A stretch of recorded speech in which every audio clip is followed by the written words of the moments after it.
Queríamos saudar a todos os companheiros e para todos aqueles que temem a Deus, queríamos saudá-los com a bendita paz do nosso Senhor Jesus. E estamos aqui nessa tarde com o objetivo de tratarmos um pouco daquilo que é o panafricanismo, um sistema de pensamento africano e também que, portanto, dentro desse sistema tem se apresentado aquilo que são as ideologias e as crenças africanas. O nosso objetivo aqui, a nossa pretensão, juntamente com o meu companheiro Bartolomeu, o meu companheiro Eli, é de refutarmos aquilo que é a religião ou os deuses africanos, de uma maneira bíblica, de uma maneira filosófica, de uma maneira histórica, e apresentar definitivamente que o cristianismo é a religião verdadeira. Então, o nosso objetivo aqui é esse, de apresentar, portanto, os argumentos, aquilo que é o nosso pensamento, aquilo que é a nossa análise na pessoa de Jesus Cristo, o Salvador. Então, sem mais demora, estaria a passar a palavra ao meu companheiro Bartolomeu, que vai aqui trazer uma breve introdução sobre este pensamento panafricanista ou afrocentrista, que tem alguns princípios relativamente à filosofia, talvez à teologia, entre aspas, africana, e que nós temos ouvido muito ruído, muitos rumores de muitos nossos companheiros ou irmãos africanos a defender essa pauta, a defender esses princípios, essas crenças que nós achamos muito perigosa mesmo. Então, essa defesa, a superstição, a feitiçaria, né, as iniciações africanas, são coisas que nós já, portanto, abandonamos há muito tempo e lamentavelmente tem surgido a tendência de se ressuscitar esses deuses africanos que estavam voltados à idolatria, à feitiçaria e assim por diante. Então, sem mais demora, passo a palavra ao meu companheiro Bartolomeu para dar sequência a esse mesmo tema. Obrigado, agradeço pela palavra e saudar a todos. Bem, o panafricanismo, ele é relativo, né, a todas aquelas pessoas que dizem, entre aspas, amar a África e motivados por uma rebelião, um ódio pelos europeus, por todas as coisas que eles fizeram de mal, muitos desses europeus não cristãos, pelos prejuízos que eles causaram ao povo africano. Então eles decidiram se rebelar, de tal modo se rebelar contra a religião cristã e criar uma outra religião, que é chamada de panafricanismo. E vamos fazer uma pequena resenha sobre o panafricanismo.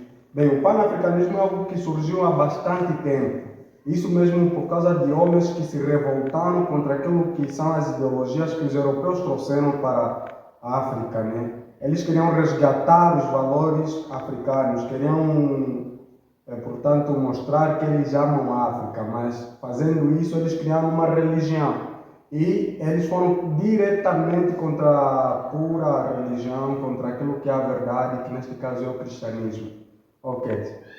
Vamos fazer uma pequena resenha do que o panafricanismo defende. Ele, como nós já dissemos, ele defende os costumes africanos. Ele quer voltar às origens africanas, aos deuses pagãos que a África adorava, adorando, se calhar, coisas estranhas, como se prostrar a pedras e as superstições religiosas, aos fenômenos da natureza, isso tudo. E eles vão contra as Sagradas Escrituras, eles reprovam as Sagradas Escrituras, não acreditam na autoridade suprema das Sagradas Escrituras, nem na suficiência das Sagradas Escrituras. Eles tiram Deus do centro, por quê? Porque as Sagradas Escrituras é quem nos revela quem Deus é. Mas eles, tirando as Sagradas Escrituras, então inventam um Deus segundo os seus próprios padrões.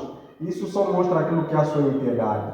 E o panafricanismo ele não salva ninguém, antes pelo contrário, ele leva todo mundo para o inferno. E isso nós veremos, né, no decorrer deste vídeo.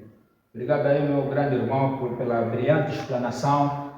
E estaremos agora a entrar naquilo que é o nosso objetivo central, ou o nosso tema central, relativamente à questão do panafricanismo, ou então dessas crenças afrocentristas que têm se levantado. Queremos aqui, portanto, de antemão, citar aqui alguns nomes que talvez sejam expoentes dessa crença falsa, dessa, portanto, ideologia muito perigosa, e acreditamos nós que, em vez de servir, portanto, de evolução intelectual, espiritual e até mesmo científica dos nossos companheiros angolanos e até africanos, ela tende a servir mais de embaraço e de tropeço.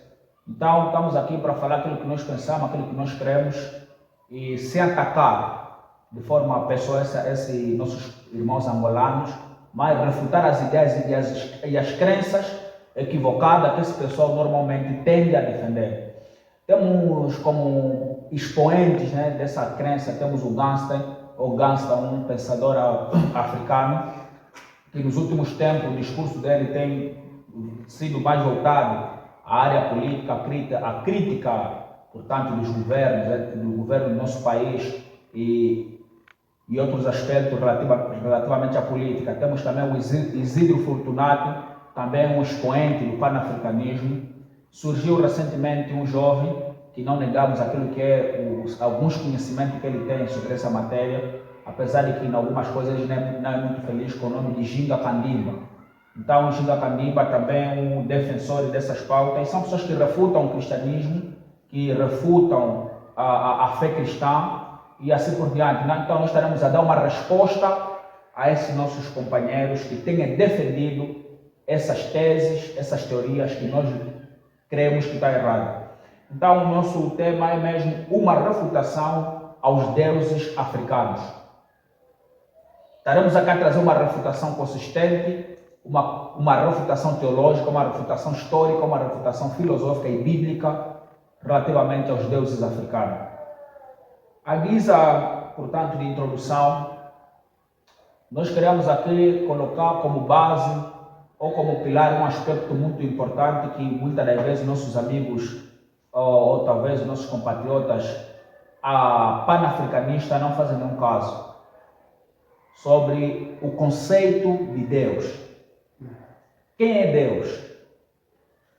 Do ponto de vista teológico e filosófico, quais são as qualidades, quais são as características, os atributos que podem nos auxiliar a identificar um ser como divino. Então, antes, portanto, de dar sequência a esse mesmo ponto, acredito que o nosso companheiro ali, que ainda não falou nada, vai se debruçar um pouquinho sobre essa matéria, mas vou ler aqui um documento de extrema importância que vai nos auxiliar a dar uma resposta sobre, na verdade, quem vem ser Deus, quem é Deus. Então, Deus, portanto, não é o que as pessoas querem ou o que as pessoas pensam sobre o que vem a ser Deus. Há muita gente que pensam que qualquer tipo de ser, qualquer tipo de elemento de que a pessoa adora ou se prostra a esse ser com muita sinceridade, talvez, há pessoas que dizem que isso é Deus. Não. É necessário que nós definamos primeiramente quem é Deus e quais são as características deste mesmo Deus. Amém. Então, temos aqui um documento de extrema importância que é a Confissão de Fé do Westminster, um texto escrito por grandes mestres, por grandes teólogos e filósofos sobre aquilo que são as características, aquilo que são os atributos do Deus verdadeiro, ou seja, é uma resposta sobre quem na verdade é Deus. Prestem atenção a essa leitura. Abro aspas. Há um só Deus vivo e verdadeiro, o qual é infinito em seu ser e perfeições. Ele é um espírito puríssimo, invisível, sem corpo, membros ou paixões. É imutável, imenso, eterno, incompreensível, omnipotente, omnisciente, santíssimo, completamente livre e absoluto, fazendo tudo para a sua própria glória e segundo o conselho da sua própria vontade. Que é reta e imutável, é cheio de amor, é gracioso, misericordioso, longânimo, muito bondoso e verdadeiro, galardoador dos que o buscam, e, contudo, justíssimo e terrível em seus juízos, pois odeia todo o pecado, de modo algum terá por inocente o culpado. Esse é um conceito que nós temos aqui sobre quem vem a ser Deus, os atributos, as qualidades de Deus. Então, o meu companheiro Eli, o meu irmão Eli vai aqui, portanto, aprofundar um pouco sobre o conceito de quem é Deus e mostrar as características, portanto, de um Deus verdadeiro e apresentar definitivamente que essas criaturas, né, que o nosso pessoal tem adorado, que o nosso pessoal tem se prostrado, não tem nada de Deus.